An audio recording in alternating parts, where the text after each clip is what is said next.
This is also an exciting question and theme because in urothelial cancer, especially in the advanced disease, we have been lacking new therapies for many years, almost 3 decades had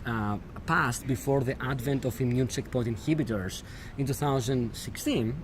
recently, we had the FDA approval for the first immune checkpoint inhibitor, atezolizumab, and ever since, total of 5 immune checkpoint inhibitors have been approved for the management of patients with advanced urothelial cancer: pembrolizumab, atezolizumab, nivolumab, durvalumab, and avelumab.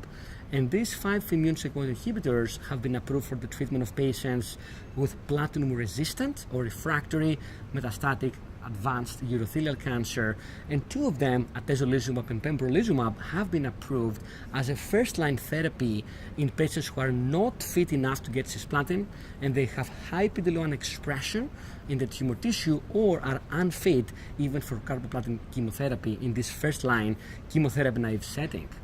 Based on this backbone of data and based on this landscape, there is significant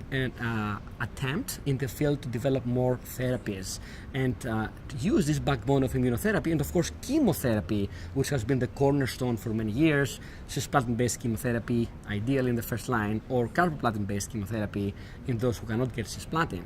And based on this chemotherapy and immunotherapy backbone, we try to improve the field, and there are many attempts for other immunotherapy agents, anti-angiogenesis agents, targeted therapies agents, and we recently have an approval by the FDA of erdafitinib, an FGF receptor tyrosine kinase inhibitor that was approved for the treatment of patients who have platinum refractory advanced urothelial cancer,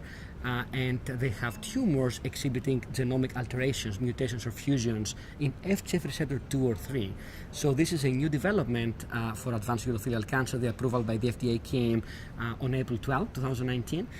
In addition to that, we have novel agents like antibody-drug conjugates, agents like enfortumab vedotin and sacituzumab govitecan that look very promising in clinical trials, phase 1 and phase 2 clinical trials. And I'm hopeful that in the future we're going to have more agents in the armamentarium for patients with advanced urothelial cancer. Of course, we need more biomarkers to select the patients for the right treatment at the right time. And in our session today at ASCO on June 2nd, 2019, we're going to describe this evolving landscape of advanced urothelial cancer and what is coming next, in addition to the backbone of chemotherapy and immunotherapy.